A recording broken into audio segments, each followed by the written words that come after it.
pala sila nakakapagpupugi. Lahat ng ayudang ginawa nila, nag-backfire lahat sa pagmumukha nila. Ito, rekta na o tayo. Kung pulong ha, saludo, dalawang kamay. Kung sakaling subukan mo na kalabanin itong si Tambaluslos bilang Speaker of the House, makakaasa ho kayo yung kung sakaling mahal kayo bilang Speaker of the House, marami sa ating mga kababayan suportado yung galaw na yan at susuportahan ho namin kayo sa pagiging speaker nyo. Ika nga. Kung pwede nga lang tayo bumoto, boboto tayo kaso ano lang tayo dito, kumbaga dakilang kusisero sa social media. Eto mga kababayan, pakinggan ho natin ang mga punto de vista ng ating Senator Rodante Marcoleta. Ito official na. Pero hindi mo muna natin papanoorin yung mga naging talumpati nila, pero gagawan mo natin ang reaction video niyan maya-maya. Pero dito, ito yung interview bago ang talumpati ni Kong Dante. Kaya panoorin mo natin mga kababayan. Game. Preparado ako talaga. Maniwala ka sa akin. Preparado ako talaga. Maniwala ka sa akin. Yung mama na yan, hindi ko pa nakitang hindi preparado yan. Di ba? Sa House of Representatives talagang nakita ho ninyo kung paano sumalansan yan si Senator Rodante Marcoleta. Noong mga panahon na yun, walang nagtatanong kung preparado siya o hindi, pero nakita nyo preparado. Ano pa ho kaya ngayong senador siya na kung saan isa ho sa mga dahilan kung bakit ito real talkan lang to isa sa mga dahilan yung ibang mga boboto dito kay Senator Rodante Marcoleta talagang sinuportahan ho siya, una sa lahat, doon sa kanyang prinsipyo at paninindigan. Pangalawa, doon sa mga tayo niya sa mga issues sa ating bansa. Yan ano yan, kumbaga, nakita naman ho nila kung paano maglatag yung si Senator Dante Marcoleta dyan sa House of Representatives. Kaya isa ho ang pinagbasihan nila, malamang sa malamang, ang tayo nitong si Senator Marcoleta dyan sa impeachment nitong si VP Sara. Kaya kung maaari lang, para dito sa mga reporter na to, huwag niyong tanungin itong senador namin. Kung preparado, hindi siya preparado, baka di pa kayo pinapanganak, preparado na yan. O tuloy mo, Sen. Hindi, pagdebatihan muna natin kung talagang kinakailangan matuloy o hindi. Uy, Jinky Luistro, yung kasama nyo, yung pinapatayan nyo ng mikropono, yung kinukuhanan nyo ng... Hoy, Paduano, Jinky Luistro, Ace Barbers, yung kinukuhanan nyo ng hopya, yung minamamamama nyo dyan sa mga hearing, tinatanggalan nyo ng tawag dito, chairmanship, membership, di ba?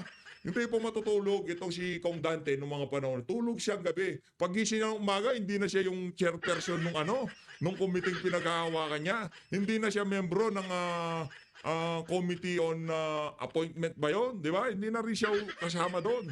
Ganon mo kawalang niya yung pamunahan ng nitong House of Representatives. At kung paano ho nila na-influensyahan yung ibang mga individual sa pamahalaan para dispatchahin yung mga kalaban nila sa House of Representatives. Pero ngayon, hindi nyo na ho siya pwedeng sabihin na, "Uy, hindi ka kasama dito. Patayin ng mic yan.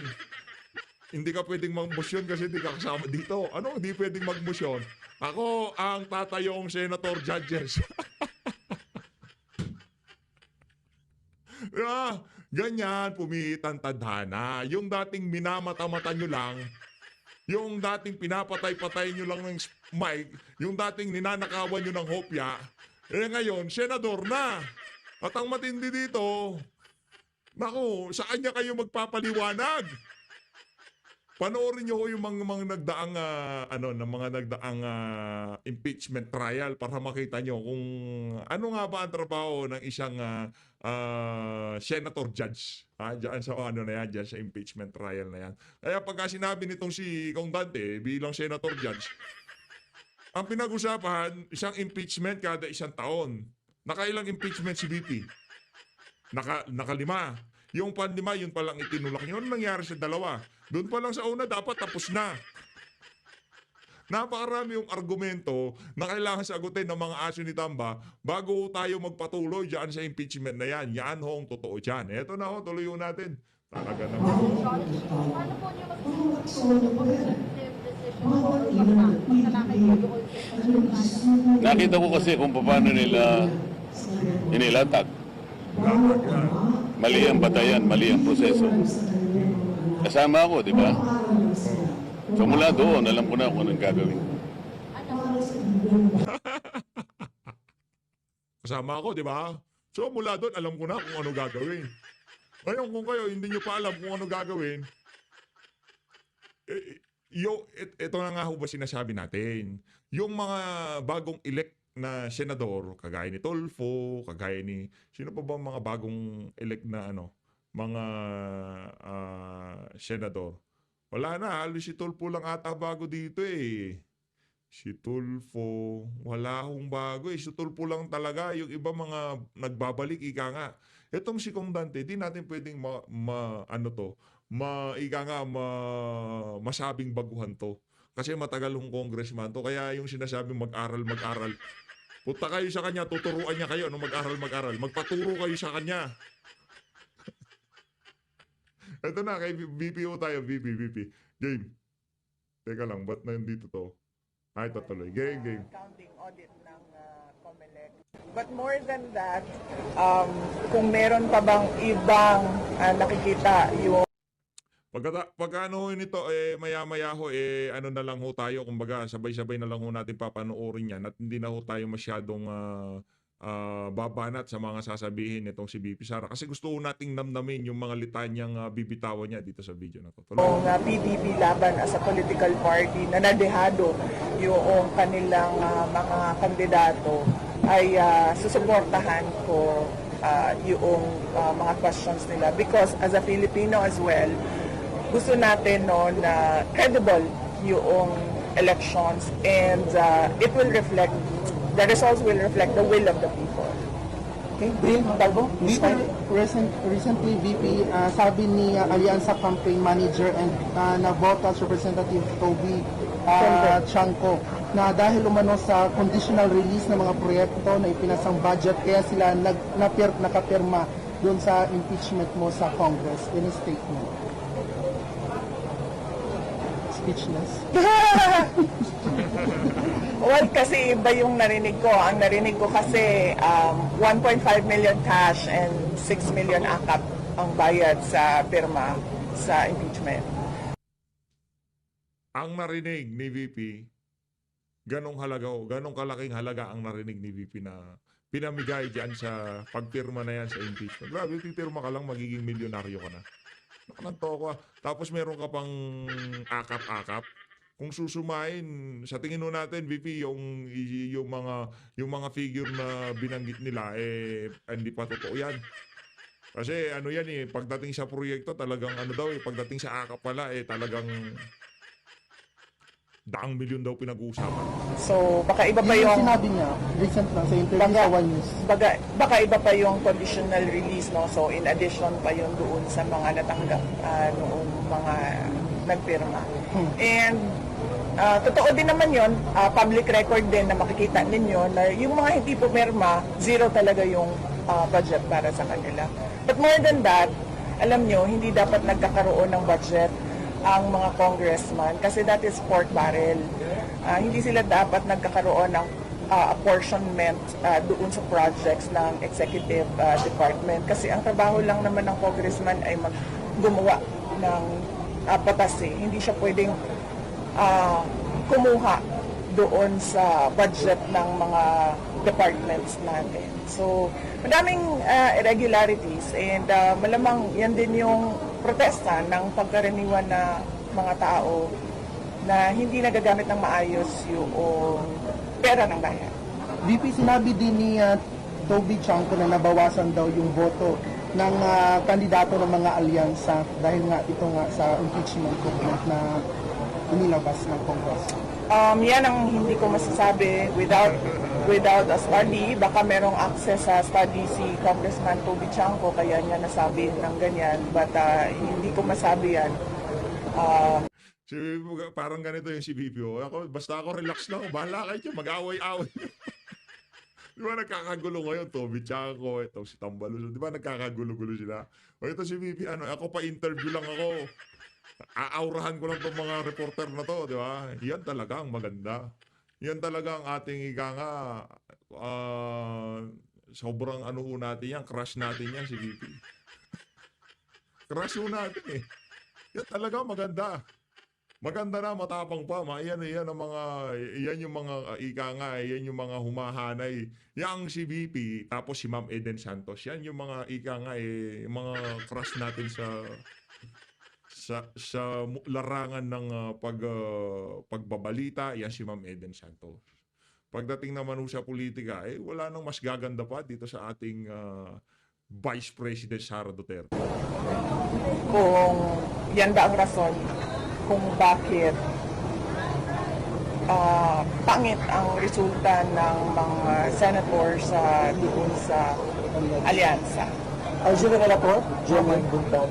Ma'am, regarding sa result sa senatorial candidates, ma'am, ano tingin niyo magiging takbo ng impeachment trial, ma'am? How positive are you na, or confident are you na ma-active kayo, ma'am, sa impeachment trial sa Senate po?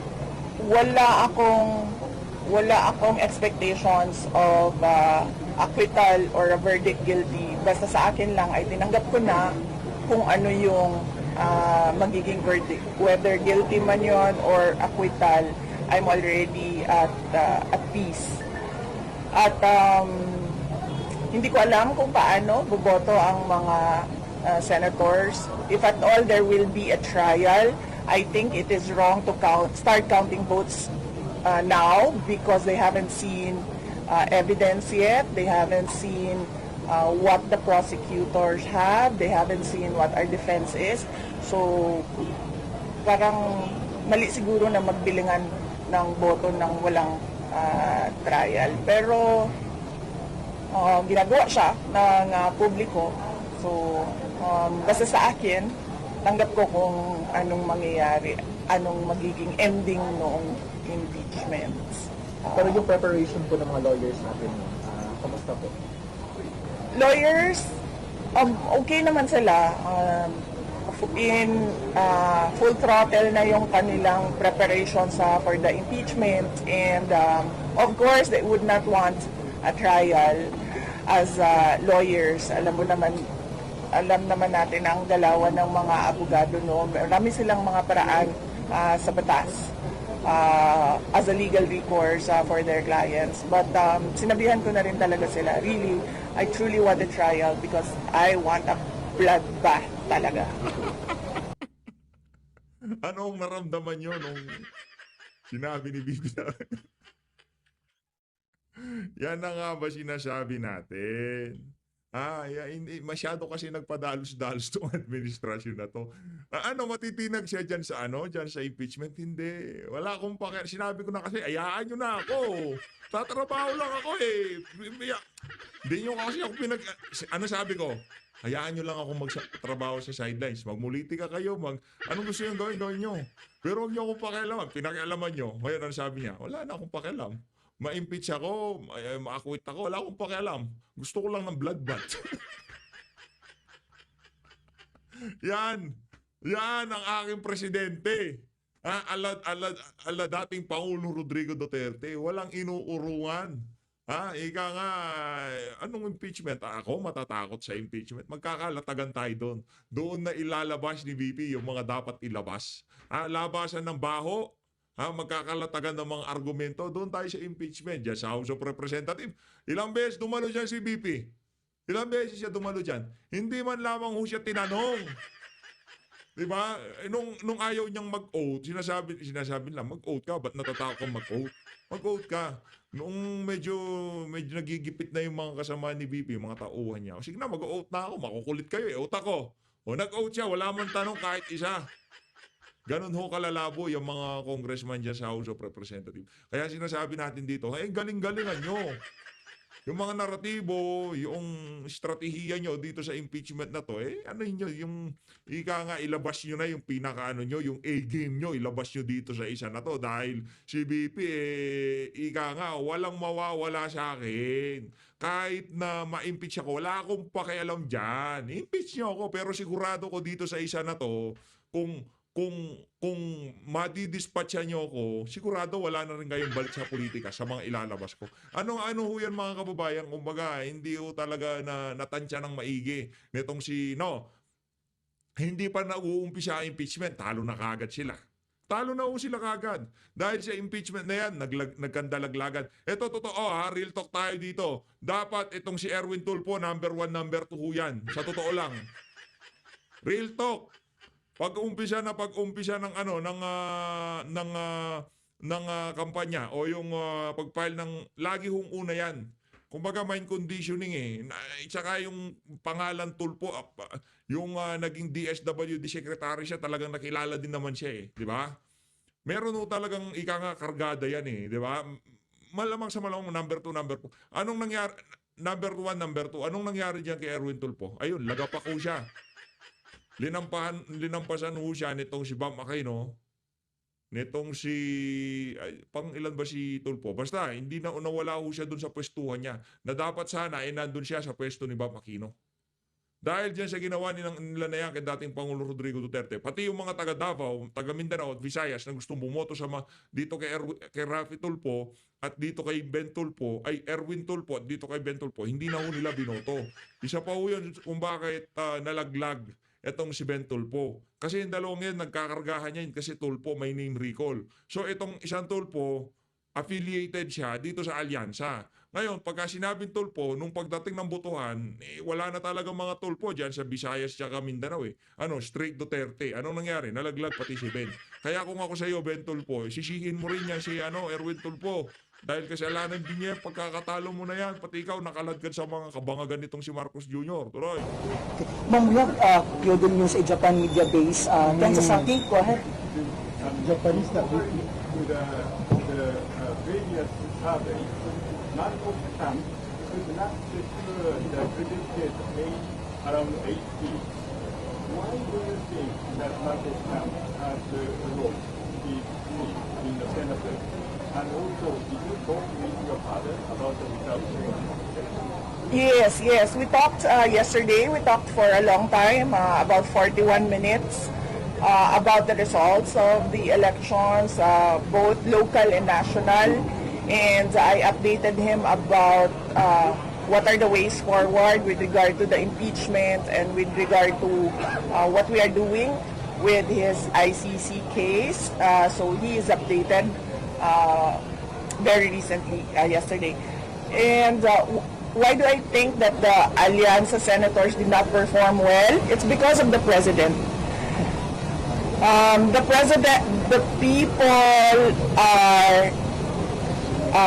The people find him wanting of his promises. And the people expect more from the president, particularly with regard to his work for our country. So they should not blame anyone else, anything that has happened. It's just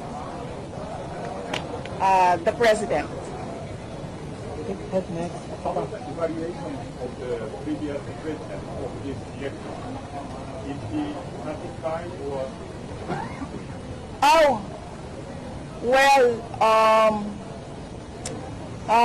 When I updated him and started giving the updates on who is for him and who is likely not for President Duterte, I didn't have any reaction with the national results. But on the local results, he said tagam. In English, it's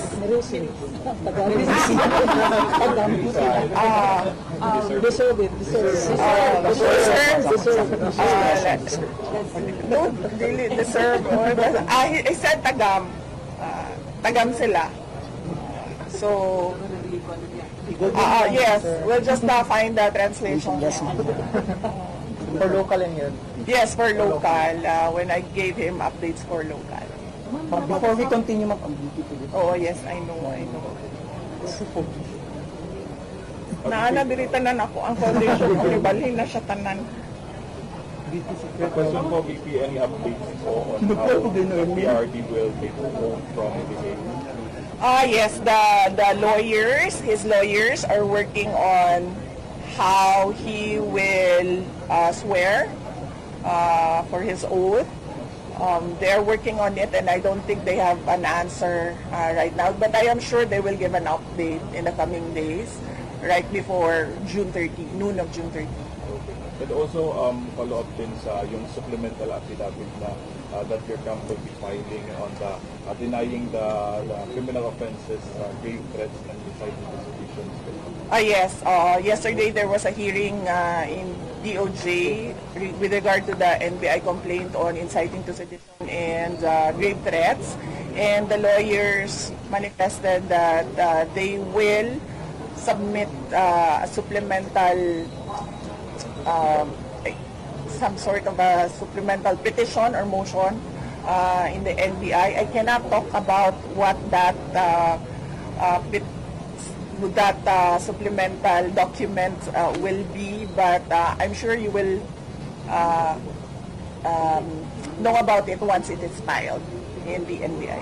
Ma'am Ruth, VP, yung assessment niyo po na lahat, no, almost no, lahat ng mga big mga key provinces and cities, Manila, Cebu, and Cagayan, Zamboanga, Laguna, nakuha po lahat ng kandidato po natin, PDP. Oh, hindi ko pa nakita yung disaggregated votes. Ang nakikita ko lang is yung total votes, no. We still have to study siguro kung saan nakakuha ng boto ang PDP laban, so that in the next elections, kung meron man silang senator candidates, ay maayos nila yung kanilang strategy. Dahil sa ngayon na election ay tumulong lang naman ako sa kanila dahil nawala si dating Pangulong Duterte. Sabi ko nga noong meeting de avance ng PDP laban ay tinawag lang ako ng tadhana. Wala naman akong partido. Initially, wala talaga akong plano na sumali din sa kampanya dahil na nga nakakaon po kong tagam ato ang 2022 elections, no. So it would be good for PDP to study para kung meron silang senators in the future ay maayos nila yung campaign strategy nila. Mamaya, right, Ma'am Kaistan? Balik sa punta daw na ay nag-comment na now you learn. Para ka na inahan ko ay. Ako po siya, sorry, I have to ask this. With the overwhelming result sa election, all the back candidates nakadao. There are now who are the strongest contender for 2028 presidential. Yes, ma'am. There are also a clamor na ginagawa na that 2028. As I said, no, tung 2019, gipangutan ako kung modagan ko og senator, nagsulti ko dili. Tung 2022, gipangutan ako kung modagan ko og president. Sayo ko nagsulti na January of 2021 musulti ko. And I did. Nisulti ko nga dili ko modagan og president. Ang pagdagan ako og vice president were circumstances that happened after the deadline of the filing of candidacy naman ko siya. And sa 2028, gitagaan ko og deadline sa mga supporters na hantod December of 2026. By December of 2026, kung dili daw ko magdesisyon, they will look for other candidates for president in 2028. So napakoy more than a year. I have more than a year to really sit down and list down the pros and cons as I did at 2021 with regard to running for president. Karin Beltran, Hello po, VP. Good morning. As part of your wishes, VP, na makadaog ang mga senatorial na imong ito also, are you satisfied with the result?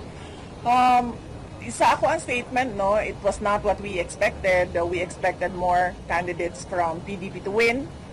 Pero in my heart, they already won. I listened to their campaign speeches. Once lang ko nakapaminaw sa ilahang mga campaign speeches, kadto lang meeting de avance, and I was proud of them. No, they know what they wanted. They know what they wanted for the country, and they fought for it. So in my heart, they won. And hopefully, kung naaman sila, kung meron man silang nakita na hindi tama yung resulta ng elections nitong nakaraang May 12, ay maresolba siya sa loob ng COMELEC at kung saan man na pwede na legal na proseso.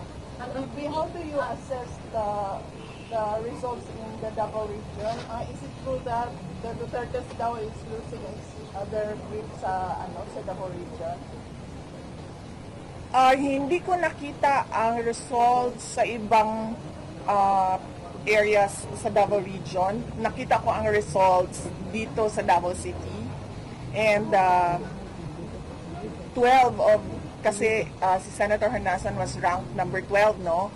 Sa Davao City, and endorsed siya by President Duterte. So yung buong 12 na yun ay galing sa slate, including guest candidates ng PDP.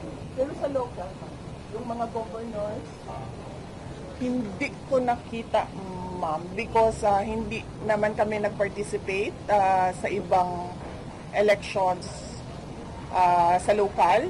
Wala kaming, wait, I have to check. Wala namang HNP candidate sa ibang lugar, di ba? Dito lang sa loob. Oh, yes, yes. Walang HNP candidate sa labas ng Davao City. Meron lang kaming HNP candidate dito sa loob ng Davao City. So, hindi kami nag-participate sa local elections sa region. bakit ba? Because nag-focus kami dito sa Davao City. So, all our strength and resources and lahat na, cooperation and lahat na, nilagay namin sa Davao City. We started planning for that election January of 2024. January 2024 pa lang, nandito pa si PRD. Wala pa yung dalawang candidates, si Omar at si Rigo. Wala pa sila because at that time, January 2024, wala sila sa listahan ng mga kandidato. Ang nandoon lang, January 2024, si PRD, si Mayor Baste, si Congressman Pulong at ako. Kaming apat plus yung team na hindi ko na lang pangalanan kung sino sila, pero nagpapasalamat ako sa kanila, and we still continue to work with them.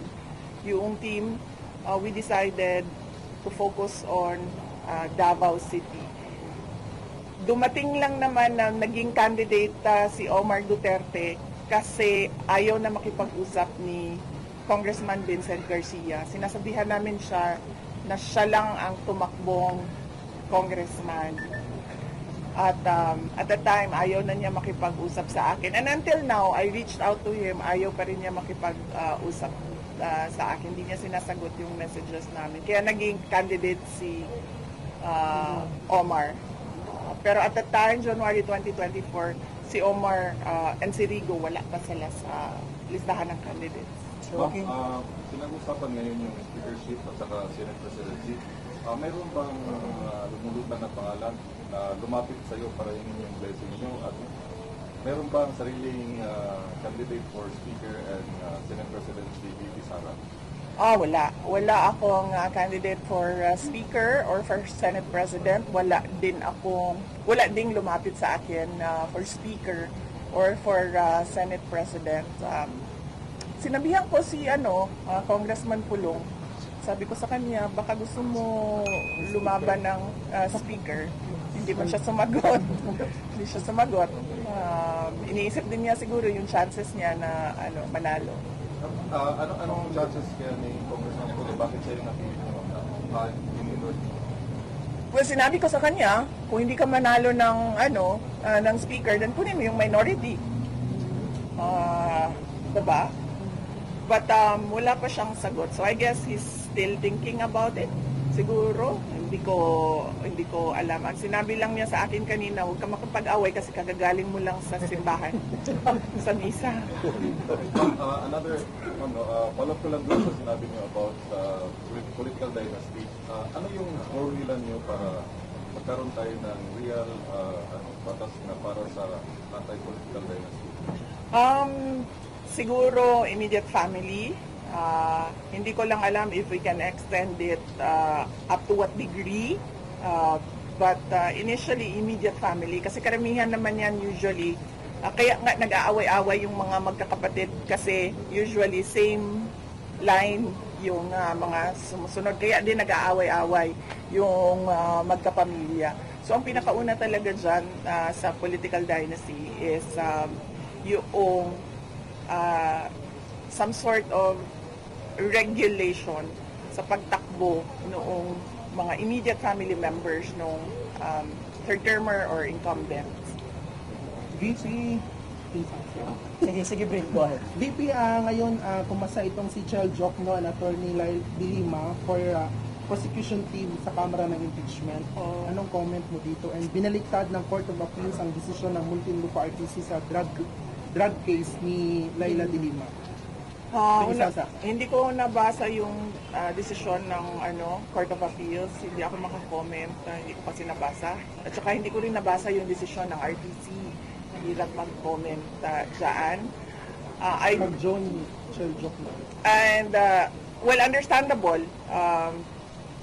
Kay Laila De Lima and kay Chel Jokno, they've been very vocal anti-Duterte since birth.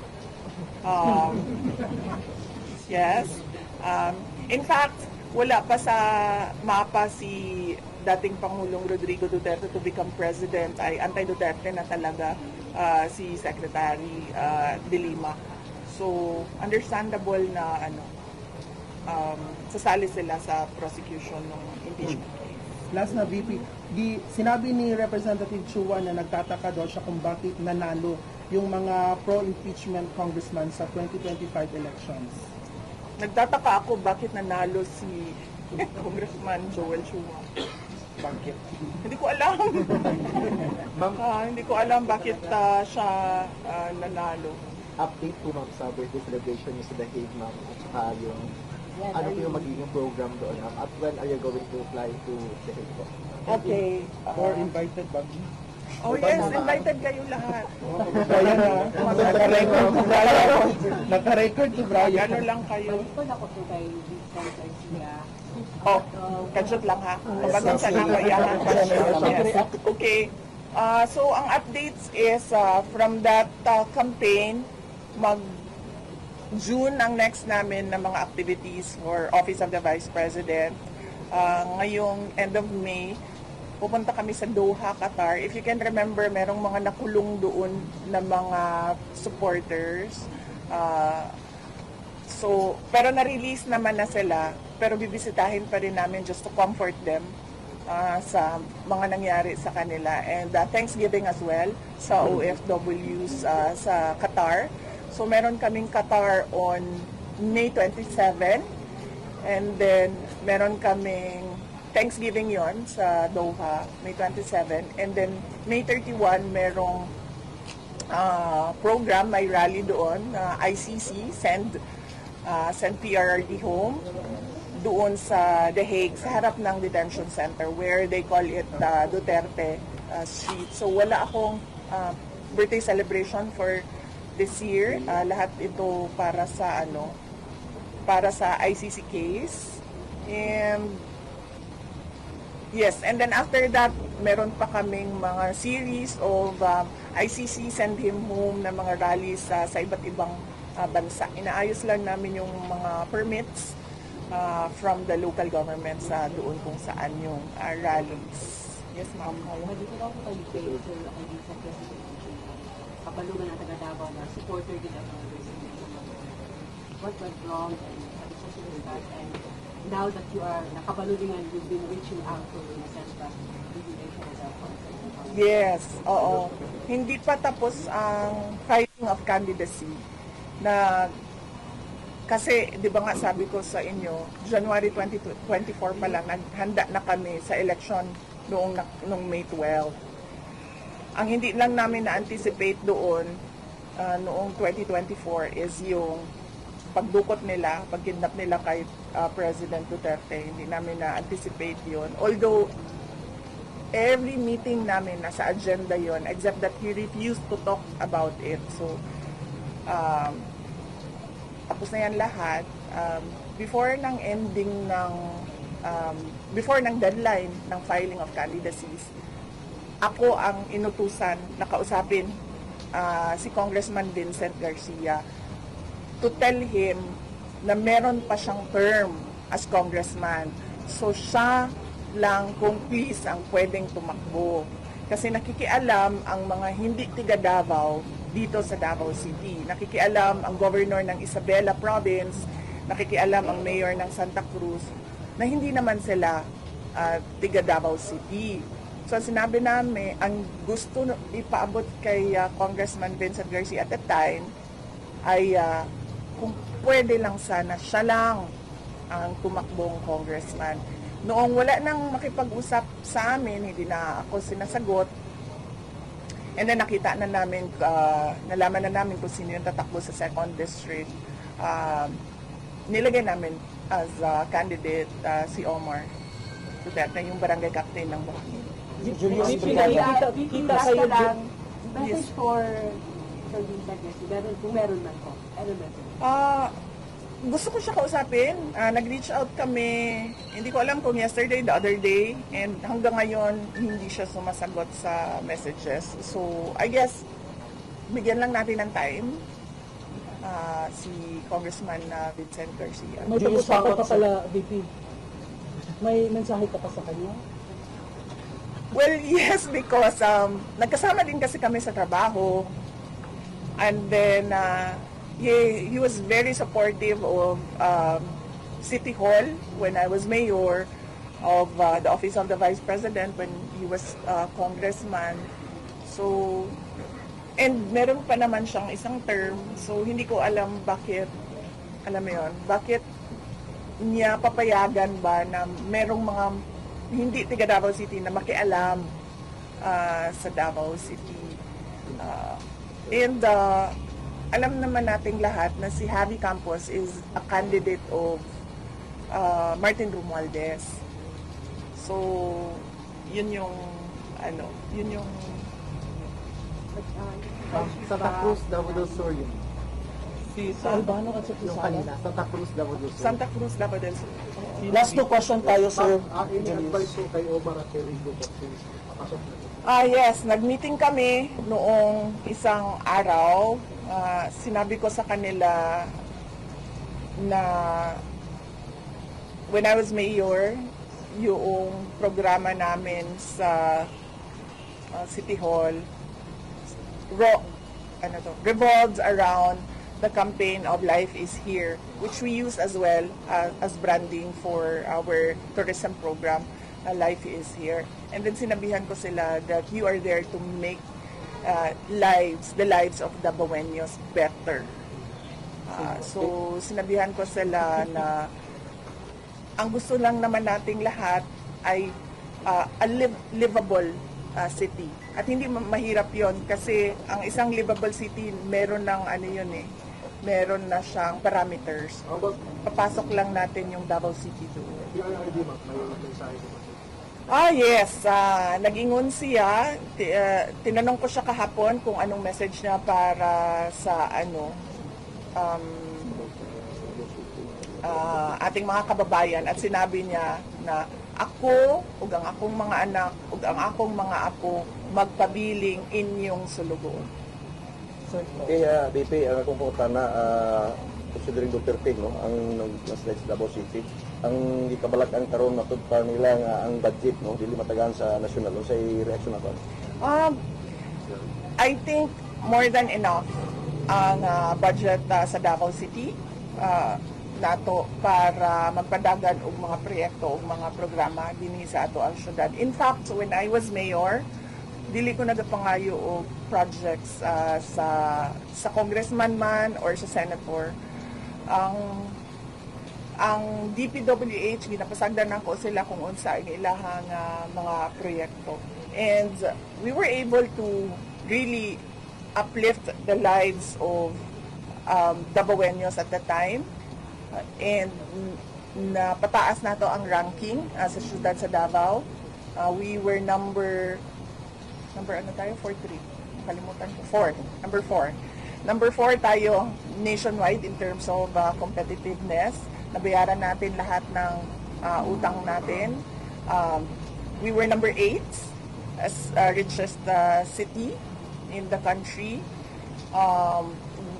At the end of my term, nagawa natin na maging insurgency-free. And lahat yon, wala tayong hiningi sa congressman man or sa senators. Meron lang tayong dalawa na ni-request sa national. Ito yung CSWDO office na nakikita ninyo sa Magallanes at yung National Museum. Dahil National Museum siya, hindi siya para sa Davao City lang. Mayor, saan daw si Mayor Baste? Base na siya dito sa reception. Basing na siya dito sa reception. So, I'm inviting everyone as well to the reception. Red Lantern Seafood Restaurant, dyan lang sa unahan. Oh, yes. Actually, kung i-let go na ninyo ako, pwede na tayo pumunta doon para kumain tayo lahat. Ma'am, last question na ma'am. Sa national media na nagpapasalamat yung mga Pilipino sa patuloy na programa at serbisyo ng OVP po. Ano pong tugon natin sa kanilang pasasalamat, ma'am? Opo, humihingi kami ng pasensya dahil nawala talaga yung, alam nyo, ang pinaka-in-demand talaga na project ng Office of the Vice President ay yung burial and medical assistance, and tinanggal talaga nila. Tinanggal ng House of Representatives yung line item na yun, kaya hindi talaga namin siya malagyan ng budget. So humingi kami ng pasensya doon, pero tuloy-tuloy pa rin yung aming disaster, sabi tawag na to, Disaster Operation Center, DOC, Disaster Operation Center. Tuloy-tuloy pa rin yung pagbabago campaign natin kung saan we advocate education sa mga kabataan, and we are targeting to plant 1 million trees. So nag-re-strategize kami sa Office of the Vice President. Sinabi ko sa kanila, since maliit na lang yung budget natin, paliitin natin yung project, tapos habulin natin, bilisan natin na maabot natin yung targets natin para next year, makagawa tayo ng iba pang project. So ganun yung strategy namin ngayon with truly no budget at all. So nagpapasalamat ako dahil tuloy-tuloy pa rin yung suporta at pagtitiwala ng mga tao sa akin, sa aking mga kasamahan sa opisina at sa buong tanggapan ng pangalawang Pangulo. Kung makikita nyo, meron kaming mga paglipat ng offices dahil lumiit din yung budget namin para sa arkila, sa rent. So meron kaming relaunching across the country, relaunching ng mga offices namin kasi kailangan namin lumipat sa mga maliliit na offices na mababa yung renta. Thank you, ma'am. Thank you. Ha? Nagpa-powder siya. Skinhead siya. Yes, hindi siya skinhead, number 2 lang. Number 2. Kailan siya magdahig? Nagsulti siya na kuan daw, dili daw siya mo-appeal sa line-up dito sa Dahig, kay kinahanglan daw siya mag-apiman diri sa Davao City. And then I said na this is truly unfair because lahat tayo may trabaho. But he said, well, mine is my concern is the priority of my work here in Davao City. So, sabi niya, hindi daw siya sasali sa line-up doon. So, pupunta lang daw siya kapag meron siyang free time. Pero hindi siya sasali doon sa bantay, pagbabantay. Thank you.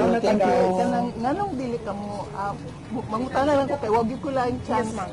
Nganong dili nimo i-answer lang ang ilang pangutana sa confidential funds? Yes, ma'am. Nag-attempt ko, ma'am. Actually, Tagalogin ko na lang yung sagot, ha. Actually, nagtataka ako sa narrative nila. There was one time, meron akong narinig na interview sa isang tao na nagsabi siya na how can you support the Vice President when she refuses to answer the question about confidential funds. But if you can remember, umattend ako sa hearing ng House of Representatives. Una, umattend ako. I refused to take an oath because wala naman sa rules nila. But wala silang tinanong sa akin, kung maalala nyo, i-review ninyo yung hearing.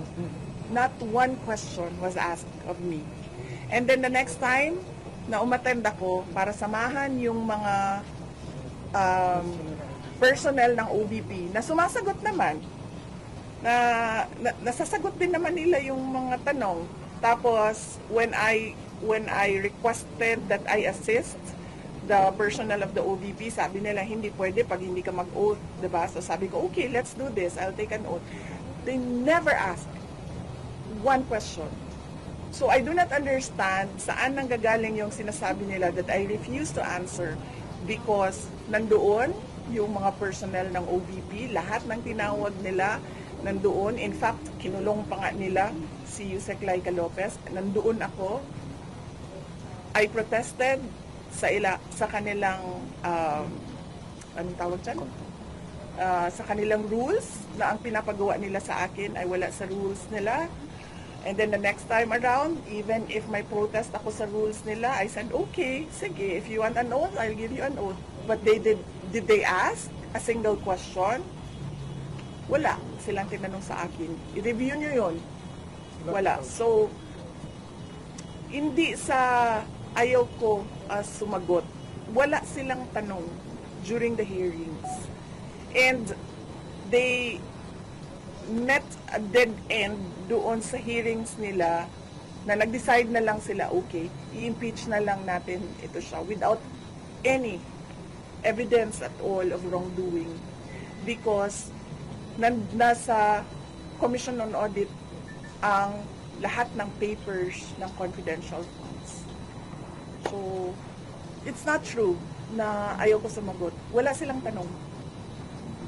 So, impeachment na lang. Kaya nga, diba? Kaya nga sinasabi nila, mag-impeachment na lang tayo para masagot niya. And that is wrong.